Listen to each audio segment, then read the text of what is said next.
Law 20. Do not commit to anyone. Judgment. It is the fool who always rushes to take sides. Do not commit to any side or cause but yourself. By maintaining your independence, you become the master of others, playing people against one another, making them pursue you. Part 1. Do not commit to anyone, but be courted by all. If you allow people to feel they possess you to any degree, you lose all power over them. By not committing your affections, they will only try harder to win you over. Stay aloof, and you gain the power that comes from their attention and frustrated desire. Play the virgin queen. Give them hope, but never satisfaction.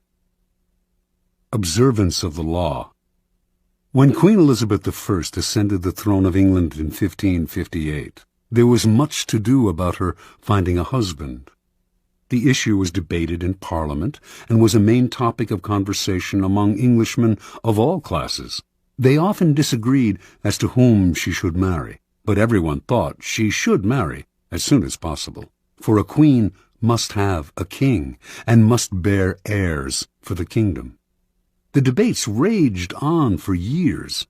Meanwhile, the most handsome and eligible bachelors in the realm, Sir Robert Dudley, the Earl of Essex, Sir Walter Raleigh, vied for Elizabeth's hand. She did not discourage them, but she seemed to be in no hurry, and her hints as to which man might be her favorite often contradicted each other. In 1566, Parliament sent a delegation to Elizabeth urging her to marry before she was too old to bear children. She did not argue, nor did she discourage the delegation, but she remained a virgin nonetheless. The delicate game that Elizabeth played with her suitors slowly made her the subject of innumerable sexual fantasies and the object of cultish worship.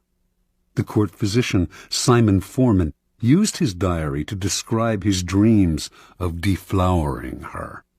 Painters represented her as Diana and other goddesses. The poet Edmund Spenser and others wrote eulogies to the Virgin Queen. She was referred to as the world's empress, that virtuous Virgo who rules the world and sets the stars in motion. In conversation with her, her many male suitors would employ bold sexual innuendo, a dare that Elizabeth did not discourage. She did all she could to stir their interest and simultaneously keep them at bay. Throughout Europe, kings and princes knew that a marriage with Elizabeth would seal an alliance between England and any nation. The King of Spain wooed her, as did the Prince of Sweden and the Archduke of Austria. She politely refused them all. The great diplomatic issue of Elizabeth's day was posed by the revolt of the Flemish and Dutch lowlands, which were then possessions of Spain.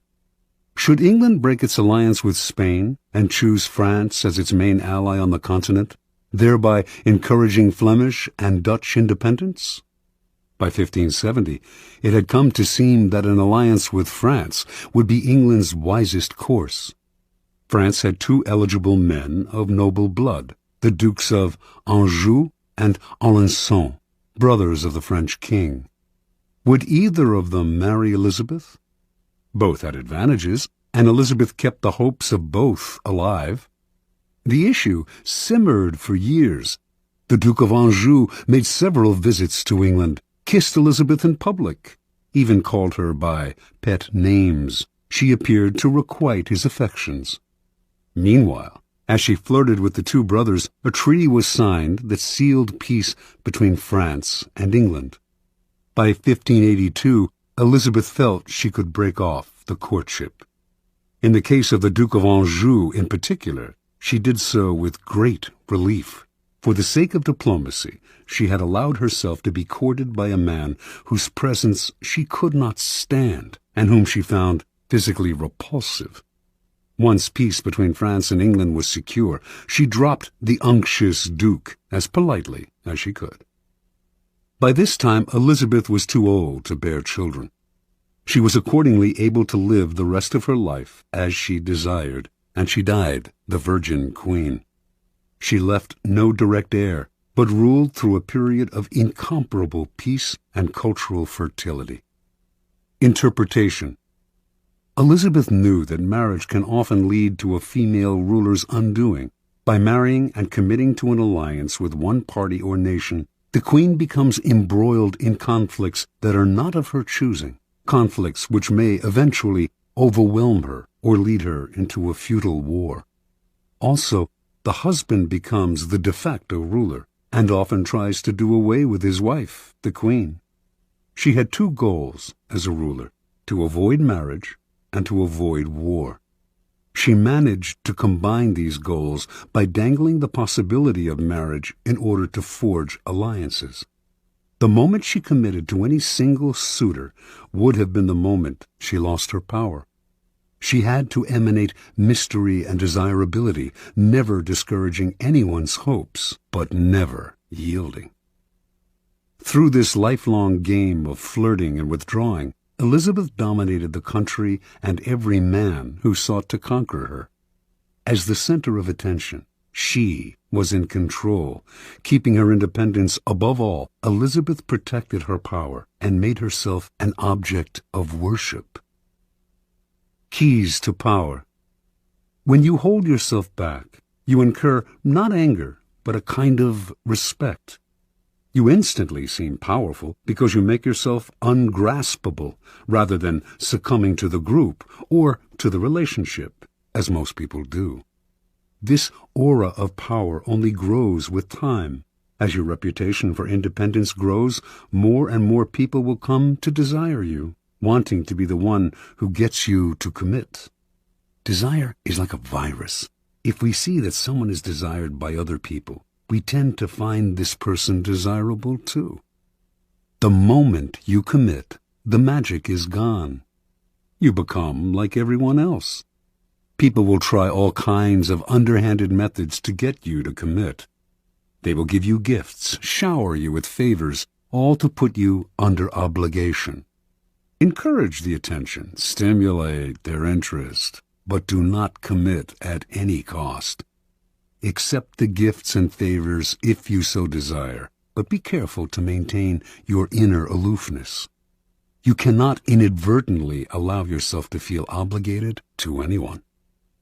Stay aloof, and people will come to you. It will become a challenge for them to win your affections. As long as you imitate the wise Virgin Queen and stimulate their hopes, you will remain a magnet of attention and desire. Part 2. Do not commit to anyone. Stay above the fray. Do not let people suck you into their petty fights and squabbles. Seem supportive and interested, but find a way to remain neutral. Let others do the fighting, while you stand back, watch, and wait. When the fighting parties are good and tired, they will be ripe for the picking. You can make it a practice, in fact, to stir up quarrels between other people and then offer to mediate, gaining power as the go-between. Observance of the law. In the late 15th century, the strongest city-states in Italy, Venice, Florence, Rome, and Milan, found themselves constantly squabbling. Hovering above their struggles were the nations of France and Spain, ready to grab whatever they could from the weakened Italian powers. And trapped in the middle was the small state of Mantua, ruled by the young Duke Gianfrancesco Gonzaga.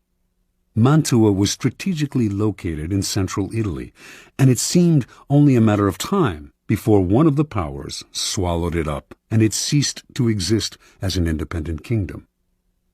Gonzaga was a fierce warrior and a skilled commander of troops, and he became a kind of mercenary general for whatever side paid him best.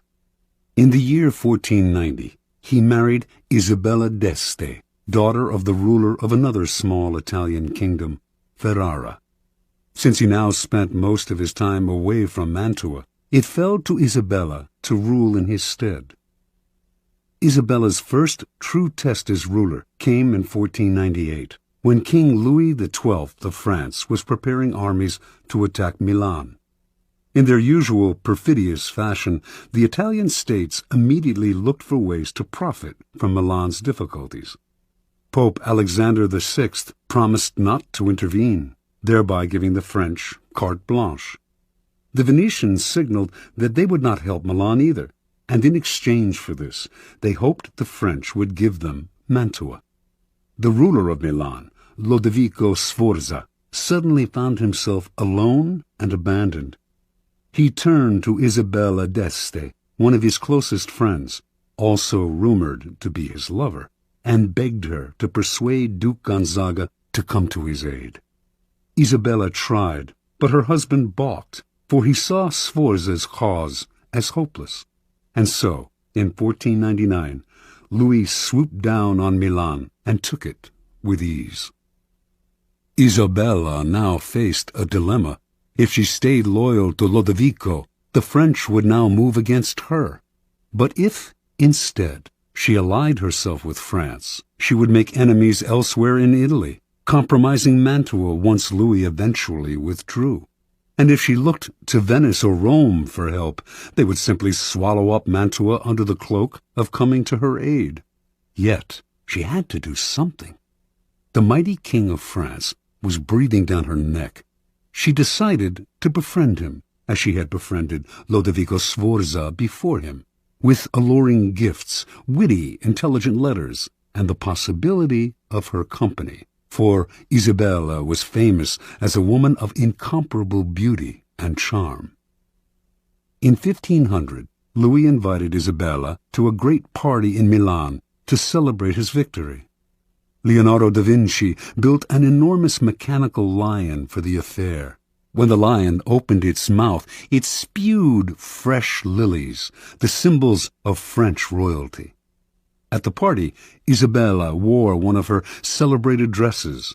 She had by far the largest wardrobe of any of the Italian princesses. And just as she had hoped, she charmed and captivated Louis, who ignored all the other ladies vying for his attention. She soon became his constant companion, and in exchange for her friendship, he pledged to protect Mantua's independence from Venice. As one danger receded, however, another, more worrying one arose, this time from the south, in the form of Cesare Borgia. Starting in 1500, Borgia had marched steadily northward, gobbling up all the small kingdoms in his path, in the name of his father, Pope Alexander. Isabella understood Cesare perfectly. He could be neither trusted nor in any way offended. He had to be cajoled and kept at arm's length. Isabella began by sending him gifts, falcons, prize dogs, perfumes, and dozens of masks, which she knew he always wore when he walked the streets of Rome. She sent messengers with flattering greetings, although these messengers also acted as her spies. At one point, Cesare asked if he could house some troops in Mantua. Isabella managed to dissuade him politely, knowing full well that once the troops were quartered in the city, they would never leave.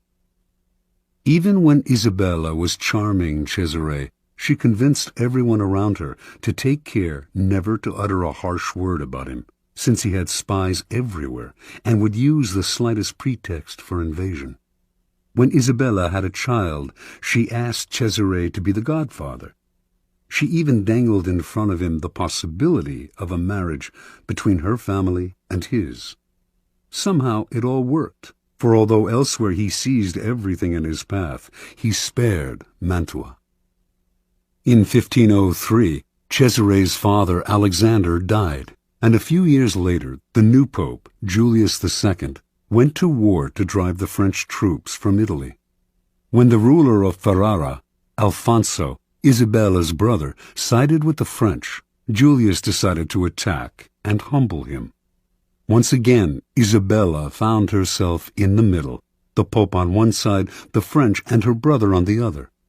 She dared not ally herself with either, but to offend either would be equally disastrous. Again, she played the double game at which she had become so expert. On the one hand, she got her husband Gonzaga to fight for the Pope, knowing he would not fight very hard. On the other, She let French troops pass through Mantua to come to Ferrara's aid. While she publicly complained that the French had invaded her territory, she privately supplied them with valuable information. To make the invasion plausible to Julius, she even had the French pretend to plunder Mantua. It worked once again. The Pope left Mantua alone. In 1513, after a lengthy siege, Julius defeated Ferrara, and the French troops withdrew. Worn out by the effort, the Pope died a few months later. With his death, the nightmarish cycle of battles and petty squabbles began to repeat itself. A great deal changed in Italy during Isabella's reign. Popes came and went. Cesare Borgia rose and then fell. Venice lost its empire. Milan was invaded. Florence fell into decline. And Rome was sacked by the Habsburg Emperor Charles V. Through all this, tiny Mantua not only survived, but thrived. Its court the envy of Italy. Its wealth and sovereignty would remain intact for a century after Isabella's death in 1539. Interpretation. Learn to control yourself, to restrain your natural tendency to take sides and join the fight. Be friendly and charming to each of the combatants, then step back as they collide. With every battle, they grow weaker, while you grow stronger with every battle you avoid. Keys to power. To succeed in the game of power, you have to master your emotions. But even if you succeed in gaining such self-control, you can never control the temperamental dispositions of those around you. And this presents a great danger. Most people operate in a whirlpool of emotions, constantly reacting, churning up squabbles and conflicts. Your self-control and autonomy will only bother and infuriate them. They will try to draw you into the whirlpool, begging you to take sides in their endless battles or to make peace for them. If you succumb to their emotional entreaties, little by little, you will find your mind and time occupied by their problems. Do not allow whatever compassion and pity you possess to suck you in. You can never win in this game. The conflicts can only multiply. On the other hand, you cannot completely stand aside, for that would cause needless offense. To play the game properly, you must seem interested in other people's problems, even sometimes appear to take their side. But while you make outward gestures of support, you must maintain your inner energy and sanity by keeping your emotions disengaged. No matter how hard people try to pull you in, never let your interest in their affairs and petty squabbles go beyond the surface. Give them gifts. Listen with a sympathetic look. Even occasionally, play the charmer. But inwardly, keep both the friendly kings and the perfidious Borgias at arm's length. By refusing to commit and thus maintaining your autonomy, you retain the initiative. Your moves stay matters of your own choosing, not defensive reactions to the push and pull of those around you. Play a waiting game, and you cannot lose.